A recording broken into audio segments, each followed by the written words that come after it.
Donc dans cette vidéo, je vais continuer ma découverte de React.js. Donc dans les vidéos précédentes, on avait vu la mise en place de l'environnement de travail avec le Create React App. Donc là, tout est mis en place. Donc maintenant, je vais continuer la découverte de React.js pour pouvoir créer mes propres composants pour faire la partie front-end de mon site. Donc toutes les informations que je vais dire ici, ces informations que j'ai prises sur internet et sur la doc de React.js. Donc dans un premier temps, je vais présenter les informations du JSX et dans un deuxième temps, on verra ça dans Visual Studio Code. Mais bon, avant de le voir dans Visual Studio Code, il faut voir un peu la théorie de base du JSX. Donc pourquoi le JSX? Donc l'idée c'est au lieu de séparer artificiellement les technologies en mettant le balisage et la logique dans des fichiers séparés, React.js sépare les préoccupations via des unités faiblement couplées appelées composants. Et en anglais, on dit components, qui contiennent les deux. Donc dans le composant, on va avoir la logique et tout ce qui est balisage. Donc le HTML et on peut avoir le CSS. Donc la notion de séparation des préoccupations. Donc sur Wikipédia, séparation des préoccupations. La séparation des préoccupations ou séparation des responsabilités. Donc traduction du concept d'informatique théorique, Separation of Concerns, est un principe de conception visant à segmenter un programme informatique en plusieurs parties afin que chacune d'entre elles isole et gère un aspect précis de la problématique générale. C'est une bonne pratique largement reconnue et mise en œuvre dans l'ingénierie logicielle. Une préoccupation de l'anglais concern est un ensemble d'informations et de responsabilités, traitement sur les informations, qui entrent en jeu dans le code d'un programme informatique. Le concept de préoccupation peut concrètement recouvrir des aspects informatiques très variés à des échelles de toute taille. Un programme qui intègre les principes de séparation des préoccupations est souvent appelé un programme modulaire, car il sépare son code en différents modules, quelle que soit l'implémentation concrète de ces modules. La modularité, donc la séparation des préoccupations, est obtenue en encapsulant des informations dans une section de code qui a une interface bien définie. L'encapsulation du code dans des modules amène un masquage de l'information. L'architecture en couches dans les systèmes d'information constitue un autre mode de réalisation de la séparation des préoccupations. Par exemple, dans l'architecture 3 tiers, couche de présentation, couche de traitement, dite couche de service et couche d'accès aux données. L'application du principe de séparation des préoccupations simplifie le développement et la maintenance des programmes informatiques. Quand les préoccupations sont strictement et clairement séparées, les différentes parties du code peuvent être réutilisées, étendues ou modifiées indépendamment des autres, ce qui améliore la maintenabilité et la sécurité de la base de code. Cela permet aussi d'intervenir sur une partie du code sans nécessairement avoir besoin de connaissances sur les autres parties. Donc ça, c'est la base des composants dans React. Et je crois que dans les autres frameworks, Angular, JS et Vue.js, c'est la même chose, on crée des composants. Donc le JSX est une extension de syntaxe du JavaScript qui permet d'écrire directement du HTML dans du JavaScript. JSX n'est pas du code valide JavaScript, il doit être compilé pour être utilisé par un navigateur. Et pour ça, on va utiliser le transpiler Babel. Donc le JSX, si on l'écrit dans du code JavaScript natif, ça ne marchera pas. D'ailleurs, c'est pour ça aussi que j'ai installé mon environnement de travail React.js. Donc ça, on le verra après. Donc, une des particularités du JSX, il faudra tout mettre entre parenthèses. On met en parenthèse pour éviter de mettre des points-virgules. D'ailleurs, j'ai écrit là, mettre entre parenthèses afin d'éviter les pièges d'insertion de points-virgules automatiques. Donc, pour être plus clair, donc là, je suis dans une fonction. Là, j'ai créé une variable que j'ai appelée JSX. Donc, je peux l'appeler comme je veux. Et dans cette variable, j'ouvre les parenthèses. Et entre ces parenthèses, je mets tout mon code JSX. C'est ça que ça veut dire. Ça, c'est du JSX que j'ai mis dans une variable.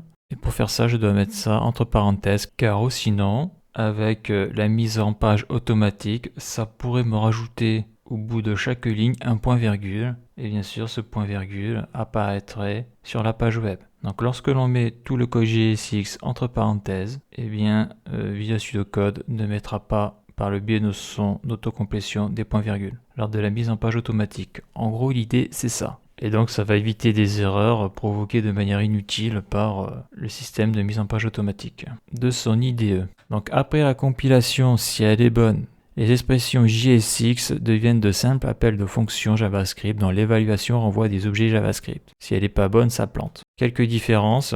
Donc par exemple le terme class en JavaScript. En JSX, il faudra le remplacer par class name, car le terme class est un mot réservé, on ne peut pas l'utiliser. Voilà. Et lorsque l'on veut appeler du JavaScript dans du JSX, eh bien, il va falloir mettre ce code entre accolades. Ça permet de traiter du code JavaScript. Donc le JSX peut être utilisé à l'intérieur d'instructions if, de boucles for, l'affecter à des variables, l'accepter en tant qu'argument et le renvoyer depuis des fonctions, mettre du JSX dans une fonction.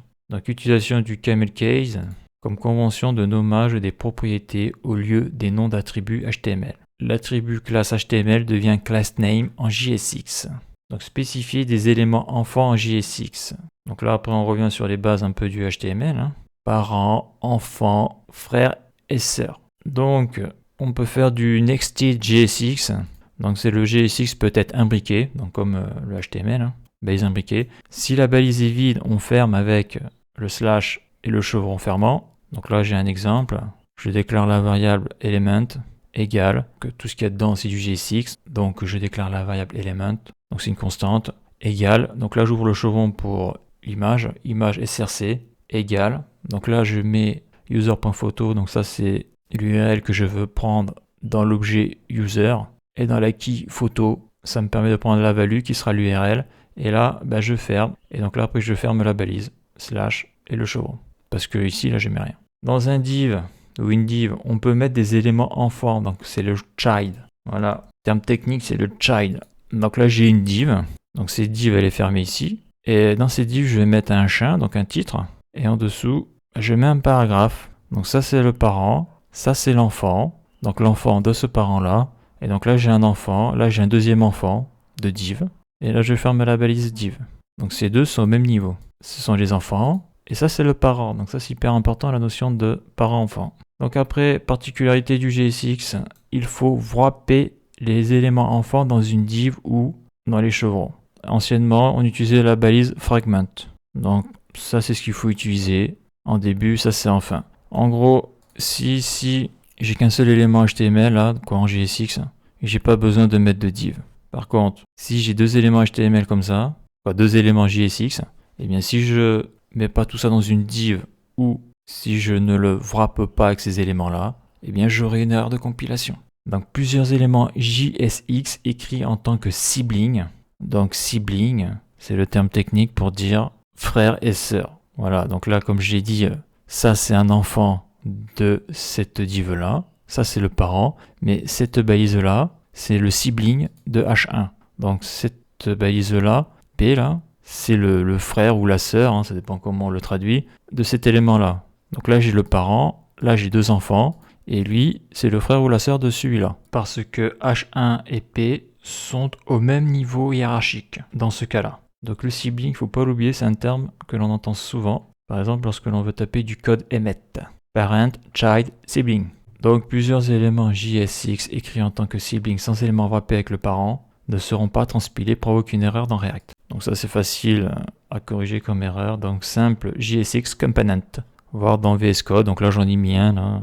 C'est un component JSX simple, ça on le verra plus tard. Donc le JSX, l'intérêt c'est que ça empêche les attaques d'injection. Donc c'est comme sur Node.js, il y a le problème des attaques par injection.